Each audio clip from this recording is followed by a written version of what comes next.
জুলাই সনদ যে একটা রাষ্ট্রদ্রোহিতার সনদ, এইটা আমি আজকে দেখাবো। একটা সনদ, এটাকে পার্লামেন্টে প্রশ্ন করা যাবে না, এটাকে সংবিধান নিয়ে প্রশ্ন করা যাবে না, এইটা আদালতে প্রশ্ন করা যাবে না। এইরকম একটা শক্তিশালী হিসেবে একটা সনদকে বানিয়েছে। জামাতকে প্রশ্ন করা হয়েছে ডেপুটি স্পিকার নেন, জামাত বলতেছে পুরা প্যাকেজ নেব। কি কি প্যাকেজ নেবে? বিচারক নিয়োগের প্যাকেজ নেবে, দুদক নিয়োগের প্যাকেজ নেবে, বাংলাদেশ ব্যাংক নিয়োগের প্যাকেজ নেবে, তাদের পুরা প্যাকেজ দরকার। এইবার আসেন, ধরেন 10 সদস্যের কমিটি, 5 জন বিএনপি থেকে, 5 জন জামাত থেকে। তারা তো ভোট পেয়েছে কম, কিন্তু শেয়ারটা 50-50 চায়। তারা আসন পেয়েছে কম, শেয়ারটা 50-50 চাই। তারপরে ধরলাম 5 জন জামাত থেকে, 5 জন বিএনপি থেকে। সেই কমিটি কোনোদিন একটা চেয়ারম্যান নিয়োগ দিতে ওই ক্ষমতা আসবে কিনা? ধরলাম 7 জন বিএনপি থেকে, 3 জন জামাত থেকে। তাহলে সেই কমিটির কোনো দাম আছে কিনা? কারণ 7 জন মতামত দিয়ে বিএনপি তো তার চেয়ারম্যান নিয়োগ দিবে। নাকি এরকম চাচ্ছেন যে জামাতের 3 জন মতামত না দেওয়া পর্যন্ত একজন চেয়ারম্যান নিয়োগ দিতে পারবেন না? এই জুলাই সনদ একটা রাষ্ট্রদ্রোহিতার সনদ। বাংলাদেশকে আজীবনের জন্য পঙ্গু করার জন্য, মব সৃষ্টি করার জন্য এবং মব দীর্ঘস্থায়ী করার জন্য এটা করা হয়েছে। যেদিন শপথ গ্রহণ অনুষ্ঠান হয়, 2টা শপথের আয়োজন করেছে, ওইটা ছিল আরেকটা মবের ষড়যন্ত্র। ধন্যবাদ জানাই যে সেই মবের ষড়যন্ত্রে বিএনপি পা দেয় নাই। আজকে জুলাই সনদকে বলতেছে আদালতে প্রশ্ন করা যাবে না। দেখেন কি একটা ব্যবস্থা করেছে। একটা দপ্তর সরকার চালাতে পারবে না সঠিকভাবে, জায়গায় জায়গায় বিরোধী দলকে দিয়ে বাধা দিবে।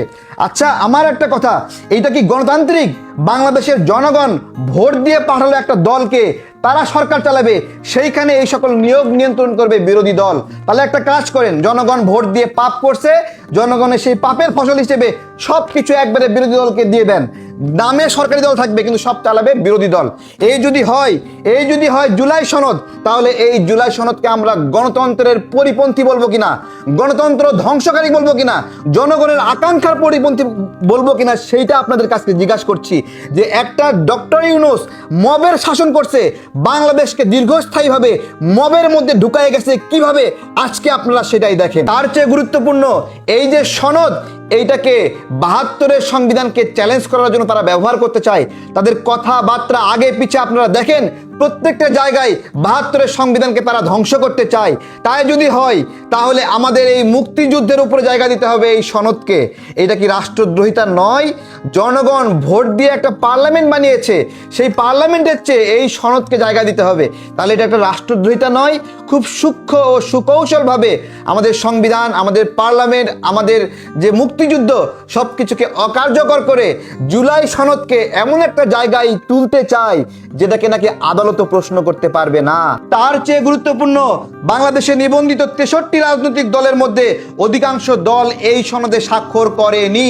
যেহেতু অধিকাংশ দল স্বাক্ষর করেনি, তাই এটা অধিকাংশ দলের সনদ নয়। এবং এইটা বাংলাদেশের অধিকাংশ জনগণ এটার পক্ষে হাঁ দেয়নি। যেহেতু হাঁ দেয়নি, বাংলাদেশের সকল জনগণের এটা অভিপ্রায় নয়। বলতে পারেন ভোটারদের যারা ভোট দিয়েছে তাদের বেশিরভাগ হাঁ বলেছে। হ্যাঁ, যেই ব্যক্তিগুলো ভোট দিতে যায়নি তারাও জুলাই সনদকে সমর্থন করে না, এবং যেই ব্যক্তিগুলো না ভোট দিয়েছে তারাও জুলাই সনদকে সমর্থন করে না। তাহলে যারা ভোট দেয়নি এবং যারা না বলেছে, বাংলাদেশের বেশিরভাগ জনগণ এই জুলাই সনদকে সমর্থন করে না। সেই সনদকে আপনি বলছেন আদালত প্রশ্ন করতে পারবে না, সংবিধানের চেয়ে গুরুত্বপূর্ণ 72-এর সংবিধানের বিকল্প। তাহলে এইটাকে আমি বলবো এইটা জুলাই সনদ না, এটা একটা রাষ্ট্রদ্রোহিতার দলিল ছাড়া কিছু নয়।